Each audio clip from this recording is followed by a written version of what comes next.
ओम शांति। बंगाल के महान दार्शनिक, विचारक और समाज सेवक केशव चंद्र सेन बहुत बड़े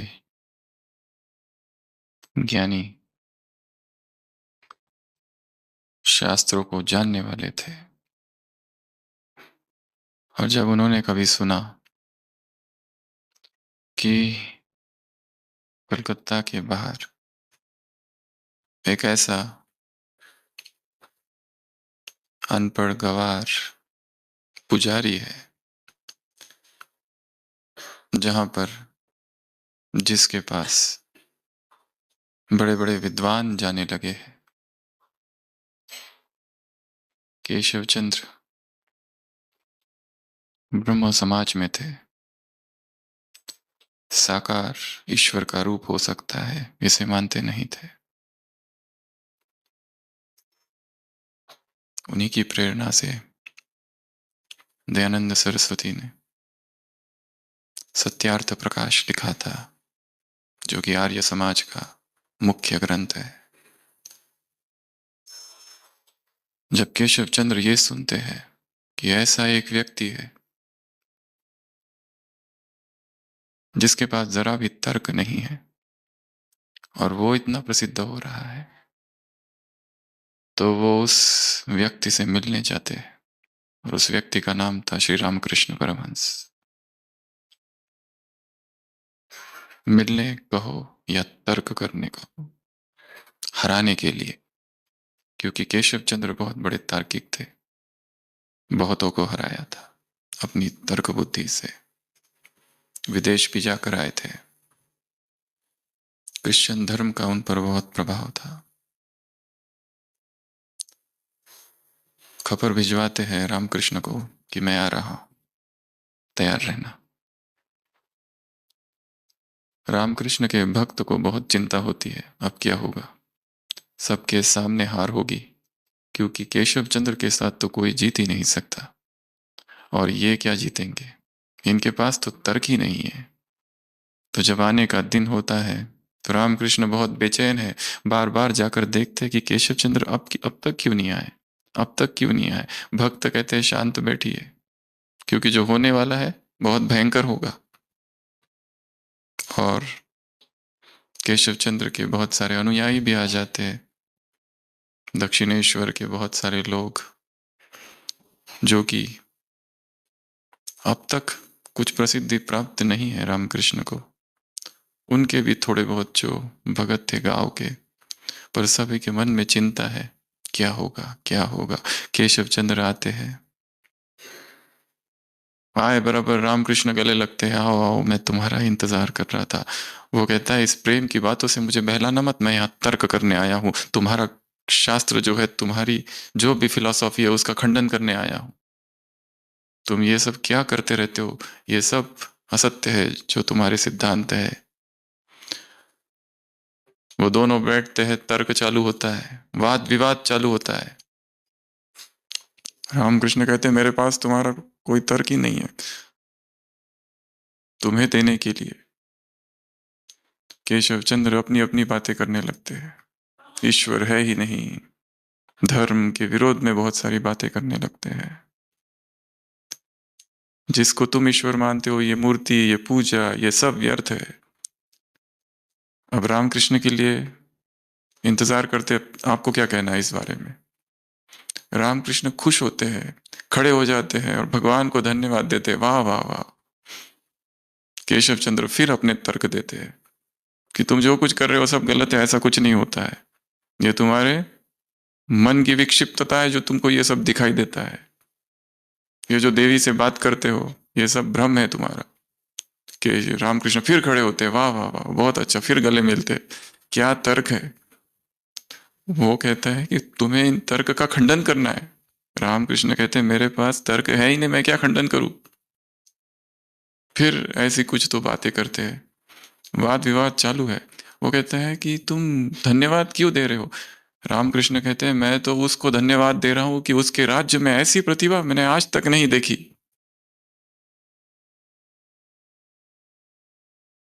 और कितना आश्चर्य है कि ऐसी प्रतिभा वाला व्यक्ति आज तक उससे दूर है। फिर रामकृष्ण खड़े होते हैं, फिर धन्यवाद दे रहे हैं।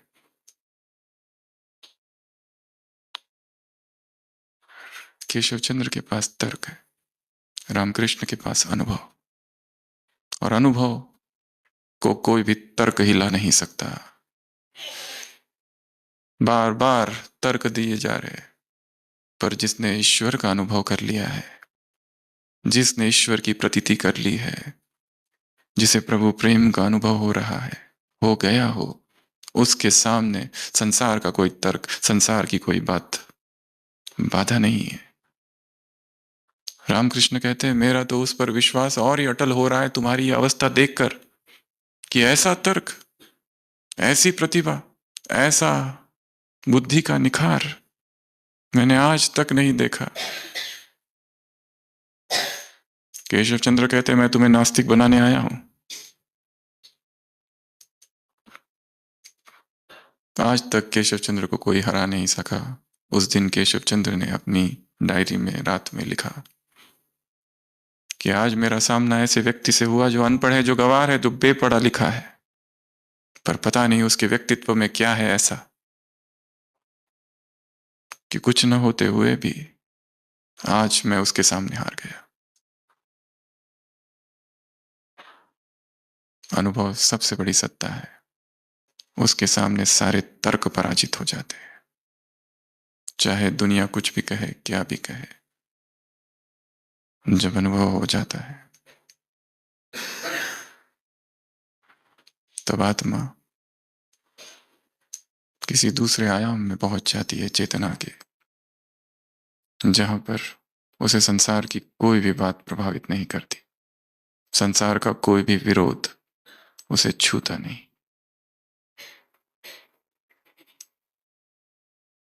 केशव चंद्र के पास तर्क था, रामकृष्ण के पास प्रेम। ये जीत थी प्रेम की तर्क पर। रामकृष्ण के पास अनुभव था, केशव चंद्र के पास किताबी बौद्धिक ज्ञान। ये जीत थी अनुभव की ज्ञान के ऊपर।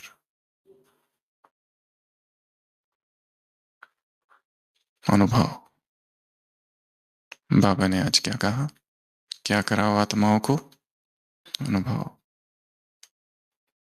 क्योंकि संसार में जो प्यार है वो कैसा प्यार है, स्वार्थी प्यार है। उपराम हो गई है दिल संसार की आत्माओं की, प्यासी है वो सच्चे प्रेम के लिए, उन्हें प्रेम चाहिए। केशव चंद्र ने लिखा कि मैं आज ठाकुर के प्रेम के आगे नतमस्तक हो चुका हूं।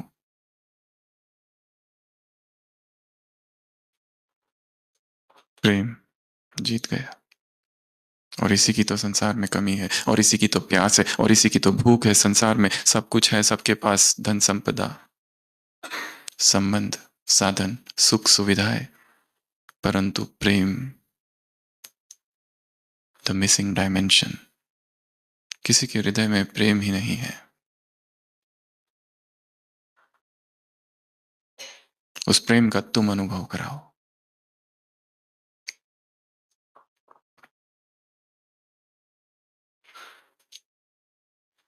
तो बाबा आज क्या बनकर आया है,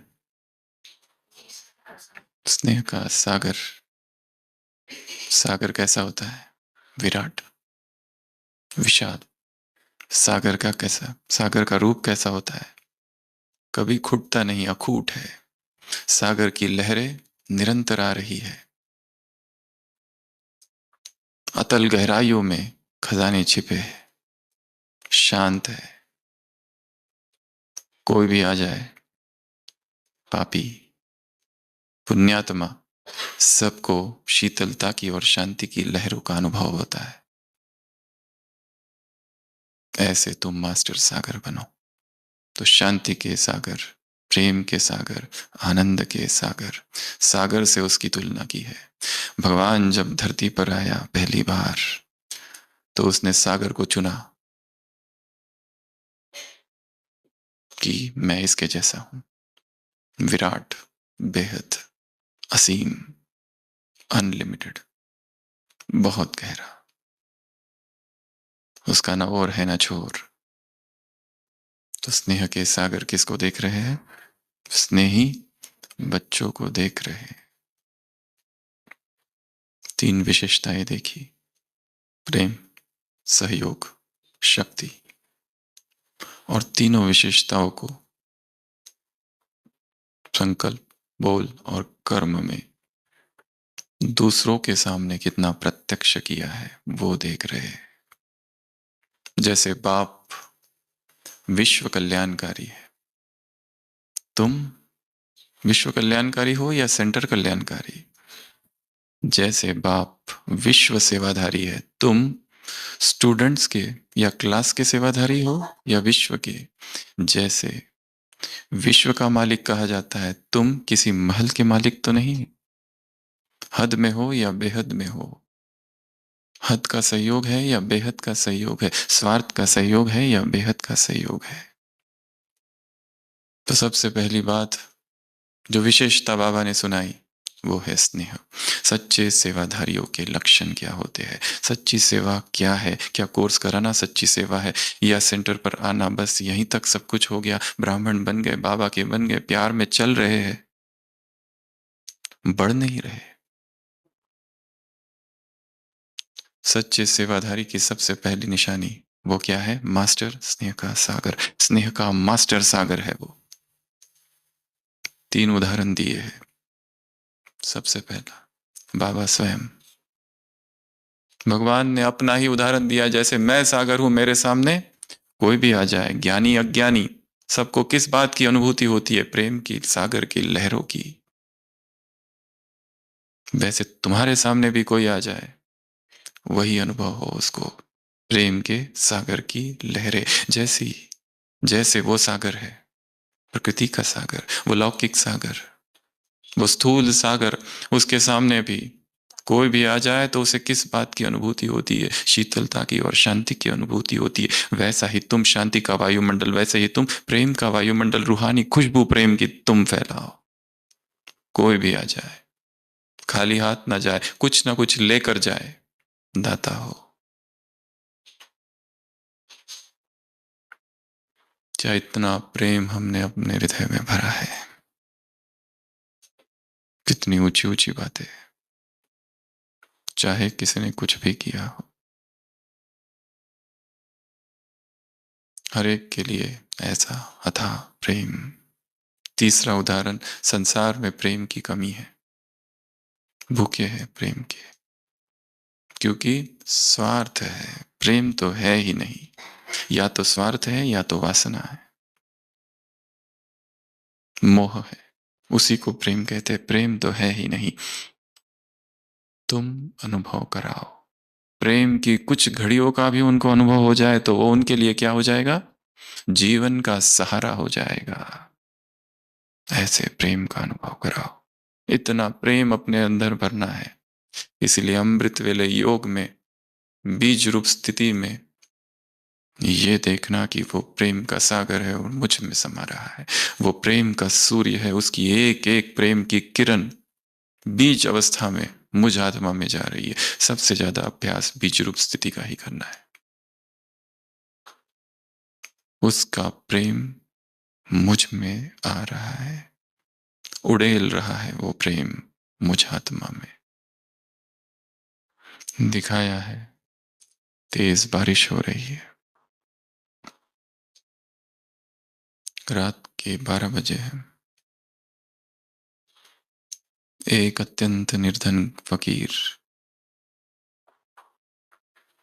छोटी सी झोपड़ी है जिसमें केवल 2 ही लोग रह सकते हैं। लेटा हुआ है, पत्नी है, और अचानक दरवाजे पर दस्तक। कहता है कि शायद कोई अपरिचित मित्र है। अपरिचित मित्र, हमारे परिचित भी मित्र नहीं। पत्नी कहती है कि हाँ, लगता है कोई है, परंतु यहां तो केवल हम दोनों के लिए ही जगह है, हम कैसे उसको आने दें? परंतु बेचारा बारिश हो रही है, भीगा हुआ होगा। वो फकीर कहता है ये किसी राजा का महल नहीं है जहां जगह कम पड़ जाए, ये गरीब की झोपड़ी है जहां पर बहुत जगह है, इसीलिए उसे आने देते हैं। वो व्यक्ति आता है, धन्यवाद समझता है, धन्यवाद करता है। अब तक तो ये लेटे थे, अब बैठे हुए हैं क्योंकि जगह बहुत कम है, और गपशप चालू है। थोड़ी देर के बाद फिर से दस्तक होती है, इस बार दो लोग हैं। ये जो व्यक्ति अभी अभी आया था वो कहता है दरवाजा मत खोलो क्योंकि जगह कम है, हम तीन ही लोग इसमें बैठ सकते हैं। ये वही व्यक्ति था थोड़ी देर पहले जो आया था। वो फकीर कहता है कि प्रश्न उन व्यक्तियों का है ही नहीं, प्रश्न प्रेम का है। जिस प्रेम ने तुमको जगह दी वही प्रेम उनको भी जगह देगा। अब हम बैठे हैं, लग लग के बैठेंगे। पत्नी कहती है जगह, जगह है कहाँ? वो कहता है प्रेम है, प्रेम सबको जगह देगा, प्रेम का हृदय विराट है।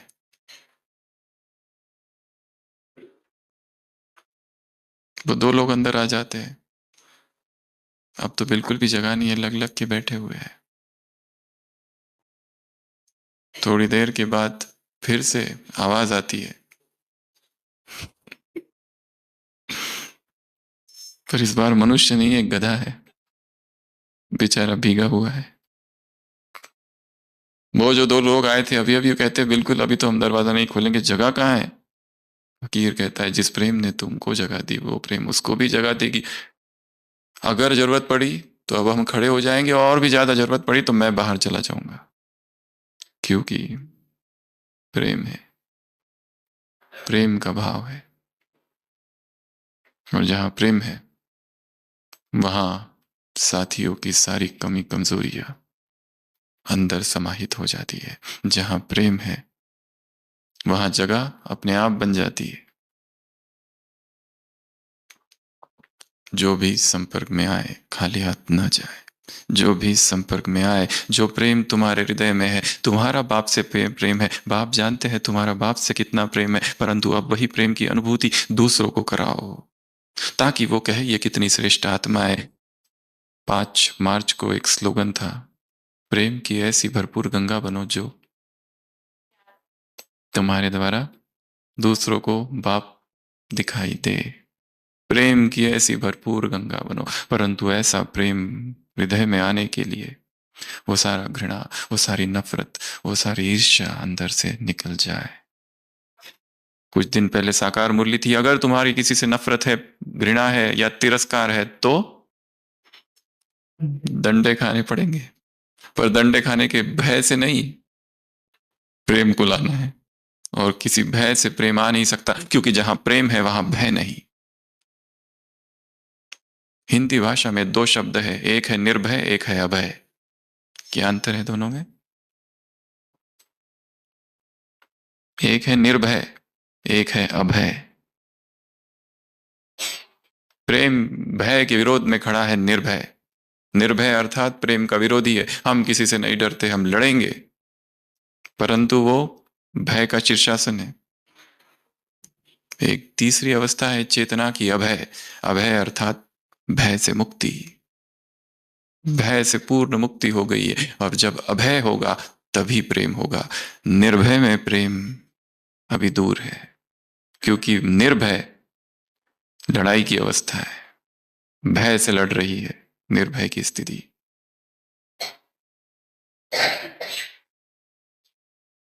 तो सबसे पहली विशेषता स्नेही बच्चों की, स्नेह के सागर, स्नेह के मास्टर सागर, मास्टर स्नेह के सागर। जो भी संपर्क में आ जाए वो कुछ ना कुछ ले जाए, प्रेम ले जाए, प्रेम की अनुभूति हो। हर एक को पकड़ पकड़ के ज्ञान नहीं सुनाना है। पूछे ये प्रेम आया कहां से, किसने भरा है ये प्रेम, और ढूंढते ढूंढते उस प्रेम के सागर तक आत्मा स्वतः ही पहुंच जाएगी, हमें पहुंचाने की जरूरत नहीं पड़ेगी। प्रेम के प्रकंपन ही उस आत्मा को प्रेम के सागर तक पहुंचाएगी। सबसे पहली विशेषता प्रेम। दूसरी विशेषता सहयोग। सहयोग अर्थात अपनी विशेषता को सेवा में लगाना। सहयोग अर्थात देना। सहयोग अर्थात दाता। सहयोग अर्थात भक्ति मार्ग में देना अर्थात लेना। अभी देना अर्थात भक्ति में लेना अर्थ होता है, और अभी देना। क्या देना? ज्ञान। क्या देना? प्रेम। क्या देना? शक्ति, बल, याद का, धन। और सहयोग में क्या? स्वार्थवश ना हो, पर्सनल स्वार्थवश ना हो, बेहद का सहयोग देना, हर एक आत्मा को सहयोग देना। किन आत्माओं को सहयोग देना? जो मुश्किल परिस्थिति में है, कमजोर स्थिति में है, कमजोर परिस्थिति में है, ऐसी आत्मा को सहयोग अगर दे दो तो क्या होगा? वो कहेगी ये बाप समान सहयोगी आत्माएं हैं। आत्माओं को सहयोग देना है। स्थूल सहयोग देने वाले तो बहुत है संसार में, धन का सहयोग देंगे, कपड़ों का सहयोग देंगे, मकान का सहयोग देंगे, परंतु किसी की स्थिति ऊपर उठा देना, किसी का लड़खड़ाता हुआ ब्रह्मचर्य फिर से स्थिर हो जाए। उदासी के गर्त में डूब रही थी आत्मा और उसे सहारा, संबल मिल जाए, शक्ति मिल जाए। बाबा ने कहा उमंग उत्साह की लहरें फैलाओ, सहयोग की। किसी की अवस्था को ऊंचा उठा देना, यह सबसे बड़ा सहयोग है।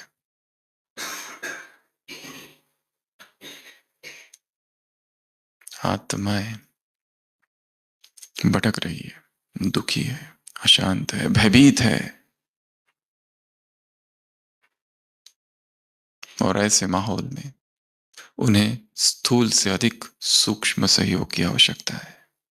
इसीलिए अमृत वेला, नुमा शाम, रात को सोने से पहले आत्माओं को शक्तियां देनी है, सकाश देनी है। 5 तत्वों को सकाश देनी है, अपनी देह को सकाश देनी है, 5 सत्ताओं को सकाश देनी है, 5 प्रकार की आत्माओं को सकाश देनी है, ब्राह्मण परिवार को सकाश देनी है, ब्राह्मण के ये जो स्थान है उनको सकाश देनी है, विकारों को भस्म करना है, कितने सारे कार्य करने हैं हर दिन। क्योंकि ऐसी ऐसी बीमारियां आएगी जिसका कोई तोड़ ना होगा, वुहान वीरान बन जाएगा।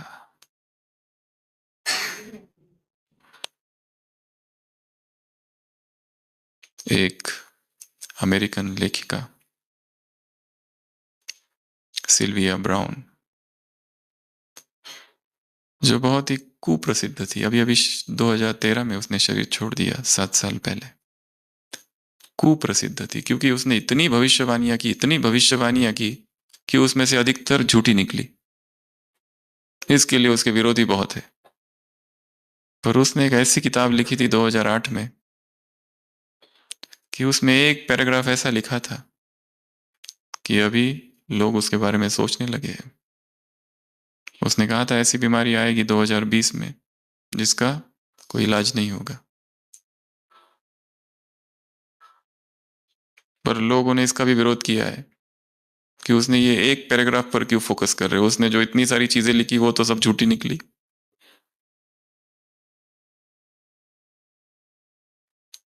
और उसने कहा था कि ये बीमारी आएगी और अचानक गुप्त गायब हो जाएगी, और फिर 10 साल बाद फिर आएगी, और फिर हमेशा के लिए गायब हो जाएगी। तो भविष्यवाणियां करने वाले बहुत है, परंतु बाबा ने तो पहले ही कह दिया है ये सब कुछ होगा।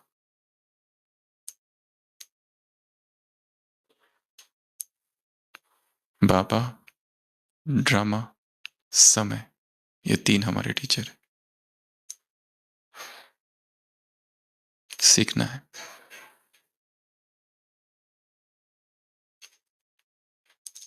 हर समय जैसे हम आईसीयू में हैं, 1-1 घंटे की मॉनिटरिंग चालू है।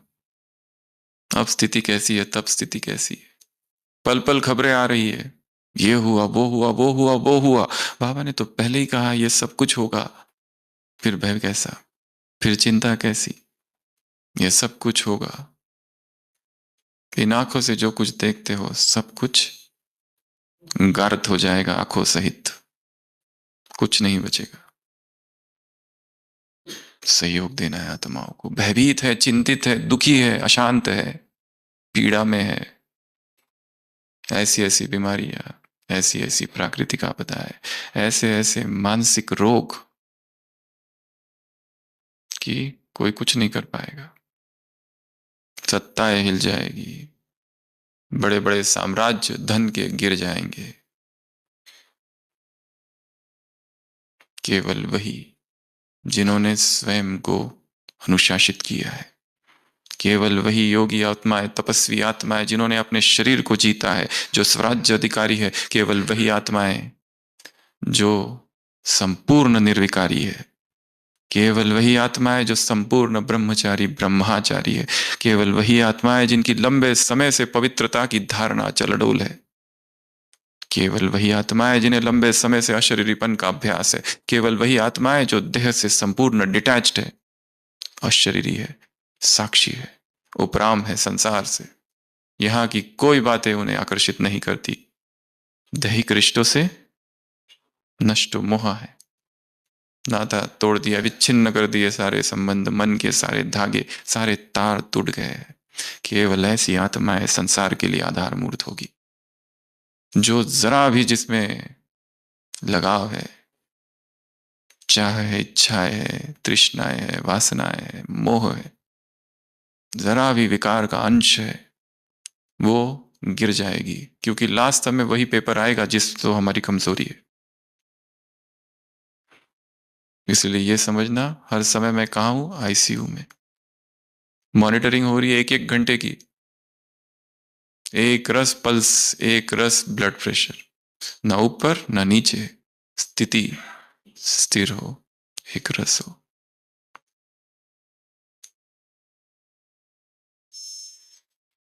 संसार के साधन देखते हुए भी अंदर धधकता वैराग हो, सारी सेवाएं करते हुए भी अंदर एक अद्भुत सी डिटैचमेंट हो। कुछ भी नहीं चाहिए यहां, भीतराग।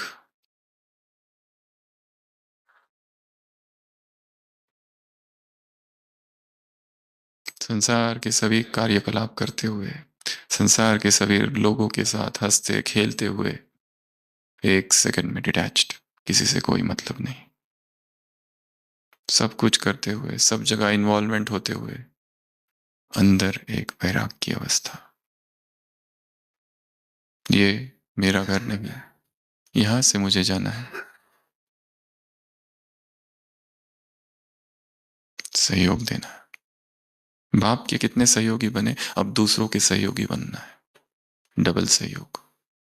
तो दूसरी विशेषता है स्नेही आत्माओं की, वो सहयोग देंगे आत्माओं को। जिनकी स्थिति गिर गई है उनकी स्थिति उठाएंगे, जिनका ब्रह्मचर्य लड़खड़ा रहा है उसे स्थिर करेंगे, जो निराशा की गर्त में डूबे हैं उन्हें फिर उमंग उत्साह में लाएंगे, जो पुरुषार्थ से बेमुख हो गए, थक गए, उनको फिर से पुरुषार्थ में लाएंगे। केवल अपने लिए नहीं जिएंगे, दूसरों के लिए जिएंगे, क्योंकि हमारा जीवन केवल अपने लिए नहीं है। अपनी सेवा कर ली, काम पूरा हुआ, बस। हमारा काम इतना कम नहीं है। जैसे बाप विश्व कल्याणी है, बाप विश्व सेवाधारी है, बाप विश्व सहयोगी है, हम भी विश्व सेवाधारी है। बाबा ने कहा तुम्हारा जीवन किस लिए? तन मन धन सब सेवा के लिए है। ट्रस्टी होकर, लास्ट संडे भी था, इस तन को संभालो, ये शरीर भी मेरा नहीं है, लोन पर दिया है बाबा ने। मेरा जीवन इस शरीर के भोग विलास के लिए बिल्कुल नहीं है, इस शरीर को तपाने के लिए, एक एक कर्मेंद्रिय, एक एक इंद्रियों में शक्ति भरने के लिए, तपस्वी के लिए, तपस्या के लिए है। एक एक इंद्रियों को संयम से भरना है, डिटॉक्स करना है, जो उसमें टॉक्सिन्स है, विकारों के, वो निकालने हैं। योगी अर्थात जिसने देह को जीता है, इंद्रियों को जीता है, मन को जीता है, बॉडी टेम्परेचर को जीता है। योगी अपने शरीर का टेम्परेचर अपनी इच्छा से कंट्रोल करता है। बाहर क्या हो रहा है उसको मतलब नहीं है, माइनस हो प्लस हो कोई लेना देना नहीं, वो खुद डिसाइड करता है शरीर का टेम्परेचर क्या होगा। वो योगी की निशानी। बाहर का कोई भी आधार उसका आधार नहीं है।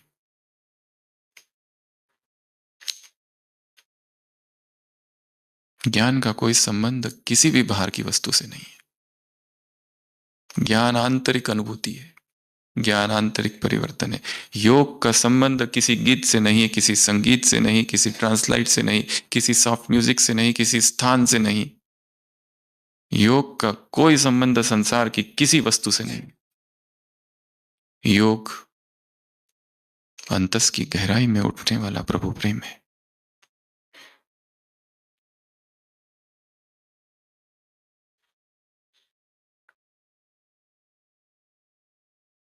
सेवा का संबंध भी संसार के किसी साधन से नहीं है। सेवा का लक्ष्य है आत्मा प्रभु तक पहुंचाए, उसको जान ले बस। और हर आत्मा को भगवान तक पहुंचना ही है।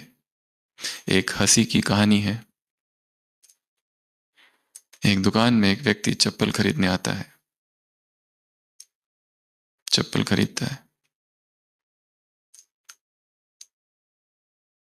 और जो सेल्समैन होता है उससे कहता है मेरे पास ये कितने की है? वो कहता है 40 रुपए की। वो ग्राहक कहता है मेरे पास 10 रुपए कम है। तो वो सेल्समैन कहता है एक बार मालिक से बात कर लो,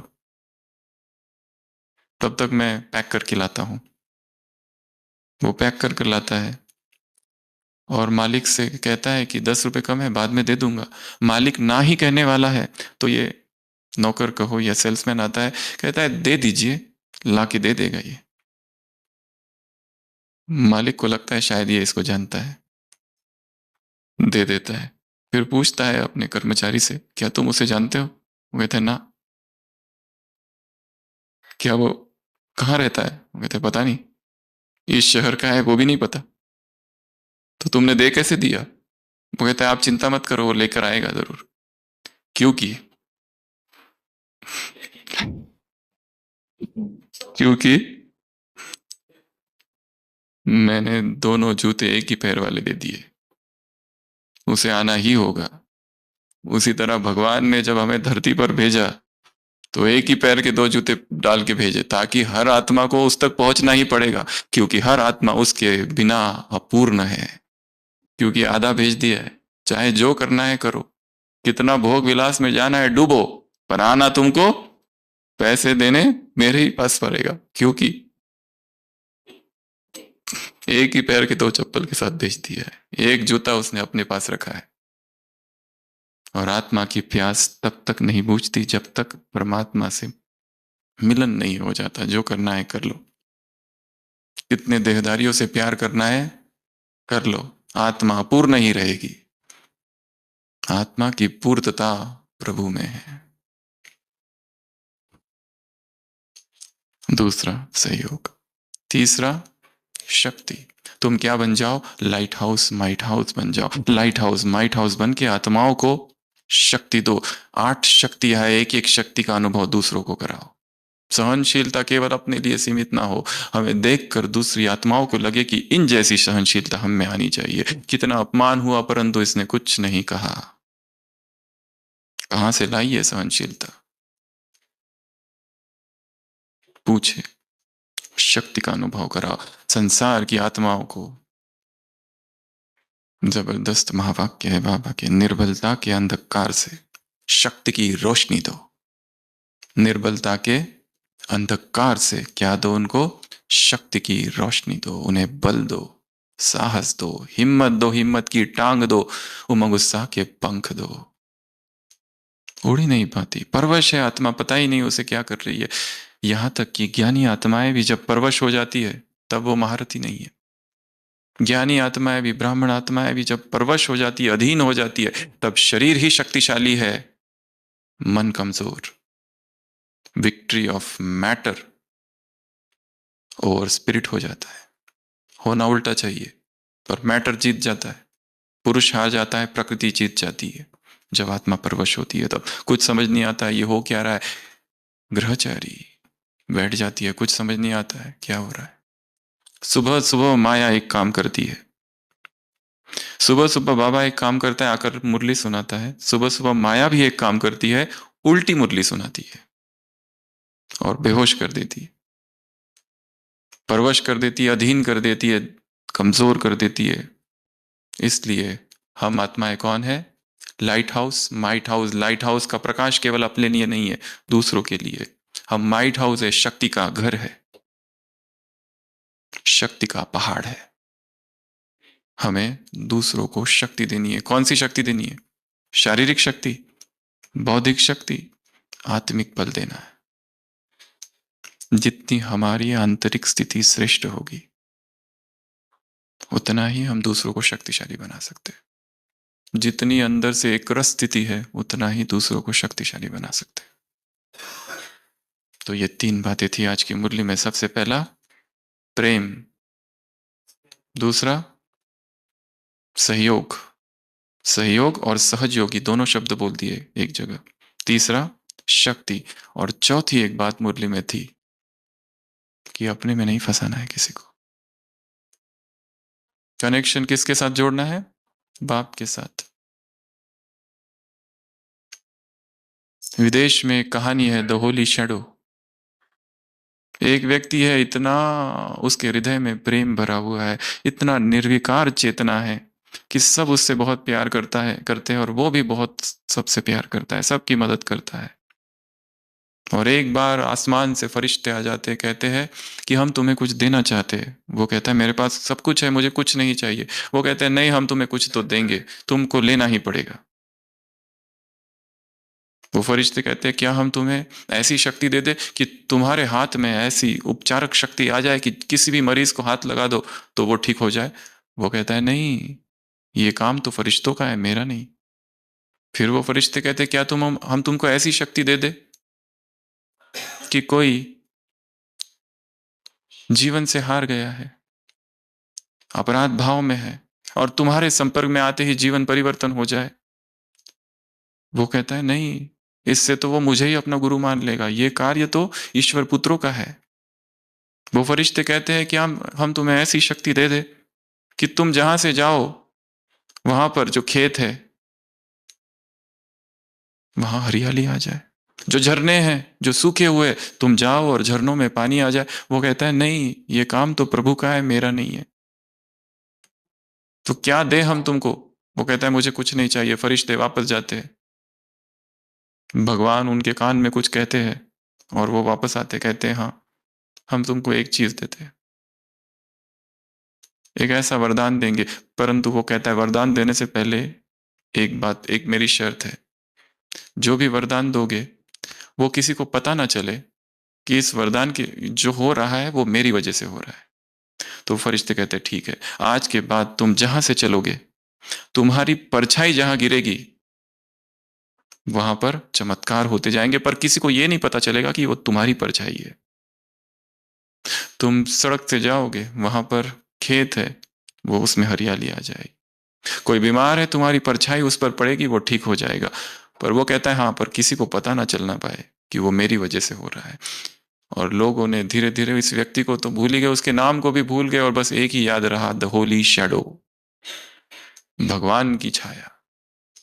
हम क्या है? उस परमात्मा की छाया। कोई मुझ में ना फंसे, बाबा ने कहा अपने में फंसाया तो गिराया, अपने में फंसाया ये सेवा नहीं है, अपने में फंसाया ये पुण्य नहीं पाप है। कोई हमारा ही भगत बन गया, भगवान से विमुख कर दिया, बाबा को हंसी आती है। लक्ष्य क्या है, लक्षण क्या है? तुमको मैं लेके कहाँ जाना चाहता हूं, तुम जा कहाँ रहे हो? गलियों में भटक रहे हो। बहुत ही सूक्ष्म बात कह दी है ये। किसी को तुमने अगर भटकाया तो इसको पाप नहीं, इसको पुण्य नहीं, पाप कहा जाएगा। उसका संदेश ऐसा देना है कि परंतु फिर भी ये संसार भगतों का संसार है, भगत तो पीछा करेंगे जरूर, पर हम निमित्त ना बने उनकी भक्ति बढ़ाने के। क्योंकि यहां पर हर एक को कोई तो साकार चाहिए जिसकी बैठ के पूजा करे।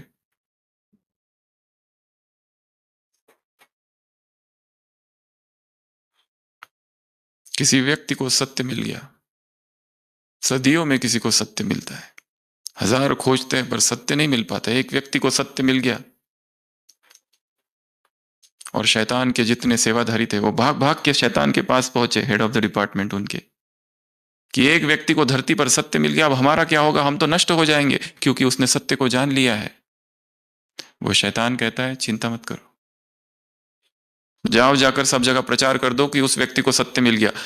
वो शैतान के मुरीद सेवाधारी कहते ये क्या कह रहे हो, अगर किसी को सत्य मिल गया धरती पर तो हम तो नष्ट हो जाएंगे, और आप कह रहे हो प्रचार करो, हमें तो प्रचार रोकना चाहिए।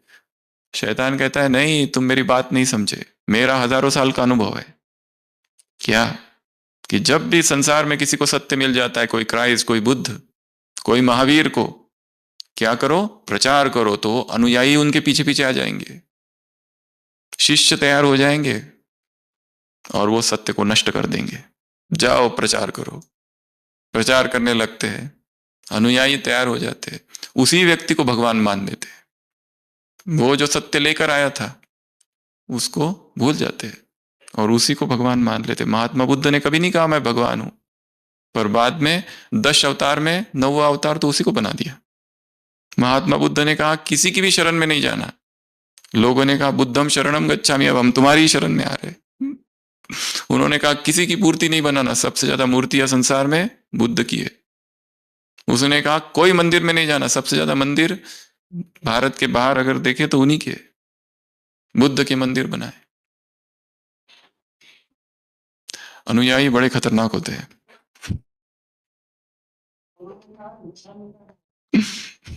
हिंसा नहीं करना कहा, और सबसे ज्यादा हिंसा कहाँ होती है, बाद में जब तंत्र में मिक्स हुआ बुद्धिज्म, सब कुछ उल्टा हुआ। जीसस क्राइस्ट आया, किसका संदेश दिया उसने, सबसे ज्यादा प्रेम का संदेश दिया। किन लोगों को दिया, उन सारे यहूदी लोगों को प्रेम का संदेश दिया। कोई बीमार था उसको ठीक किया, कोई चल नहीं सकता था उसको चलाया, जो अंधा था उसको आंख की बिनाई दी, क्या कुछ नहीं किया। और उन्हीं लोगों ने मिलकर उसको सूली पर चढ़ा दिया।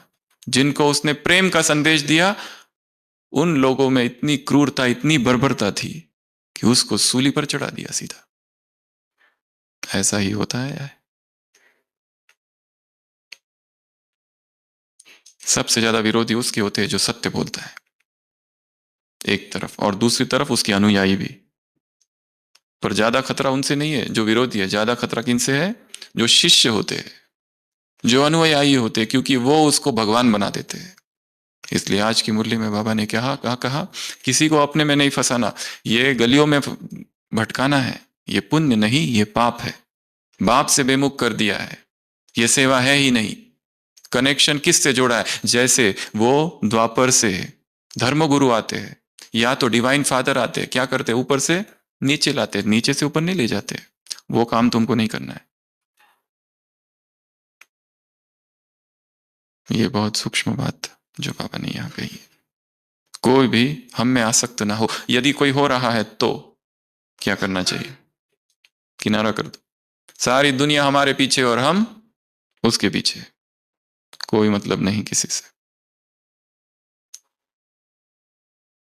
तो 3 विशेषताएं, 3 कार्य में लगाओ, और लास्ट में ये महत्वपूर्ण बात, कुमारियों से मुलाकात लश्कर है। ढीले होंगे तो खुद शिकार हो जाओगी। कितना अच्छा वाक्य है, ढीले होंगे तो खुद शिकार हो जाओगे।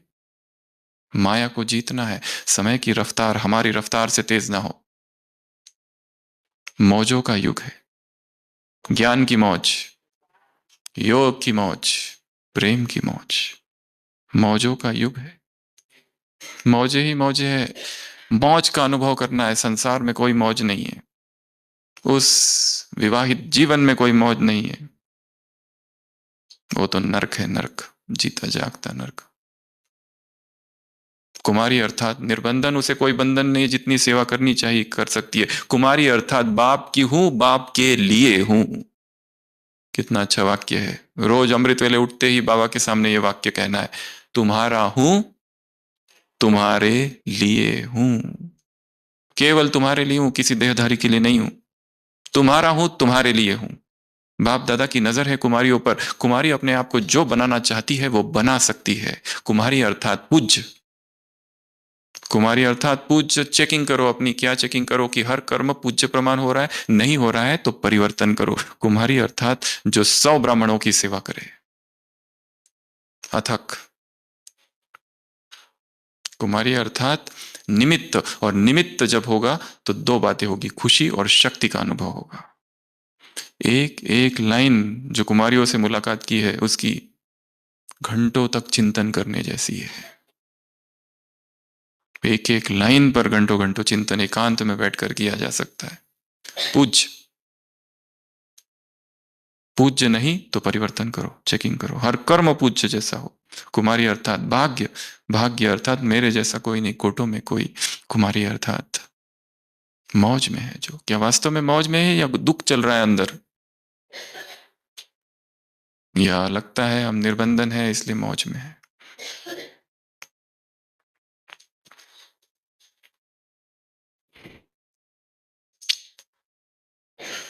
ऐसे कैसे, ऐसे मौजों में रहने वाली आत्माओं को ऐसे, पूज्य आत्माओं को ऐसे, स्नेही आत्माओं को ऐसे, मास्टर स्नेह के सागर आत्माओं को ऐसे, बेहद के सहयोगी आत्माओं को ऐसे, शक्तिशाली आत्माओं को, लाइट हाउस माइट हाउस आत्माओं को, दूसरों को शक्तिशाली बनाने वाली आत्माओं को ऐसे, स्वयं में फंसाने न वाली आत्माओं को ऐसे, सबका कनेक्शन एक बाप से जोड़ने वाली आत्माओं को, सबका कनेक्शन एक सत्य से जोड़ने वाली आत्माओं को ऐसे, विश्व कल्याणकारी आत्मा, सेंटर कल्याणकारी नहीं, एक महल के निवासी नहीं, ऐसे विश्व के सहयोगी आत्माओं को ऐसे, बाप की हूं, बाप के लिए हूं, इस भाव को कूट कूट के अंदर भर देना है कि मैं बाप की हूं और बाप के लिए हूं, किसी देहधारी की नहीं हूं, किसी देहधारी का मुझ पर कोई अधिकार नहीं, मैं उसके लिए हूं ही नहीं, बाप की हूं, बाप के लिए हूं। I have picked you from this world for you do not belong to the world, you belong to me। Christ अपने शिष्यों से कहता है तुम इस संसार के लिए हो ही नहीं, तुम मेरे हो, तुम मेरे लिए हो, मैंने तुम्हें इस संसार से चुना है, उठाया है तुम्हें संसार से, तुम इस संसार के लिए हो ही नहीं, तुम मेरे कार्य के लिए हो। संसार की भोग वासना है, विलासिता का जीवन तुम्हारा नहीं, तापसी जीवन है। ऐसे तपस्या करने वाली आत्माओं को ऐसे, दैहिक रिश्ते से नष्ट मोह आत्माओं को ऐसे, हाँ समय से रफ्तार तुम्हारी फास्ट ऐसी आत्माओं को ऐसे, निमित्त आत्माओं को ऐसे, लाइट हाउस माइट हाउस आत्माओं को ऐसे, दाता आत्माओं को, सागर की संतान मास्टर दाता हो तुम ऐसे, प्रभु प्रसाद प्रभु देन समझने वाली आत्माओं को ऐसे, शिकार न होने वाली आत्माओं को ऐसे, मायाजित आत्माओं को ऐसे, प्रेम से भरपूर गंगाओं को। एक साकार मुरली है जिसमें बाबा ने कहा है अव्यक्त वाणी, आज प्रेम का सागर प्रेम की गंगाओं में नहाने आया है, आज प्रेम का सागर बाप प्रेम की गंगाओं में नहाने आया है।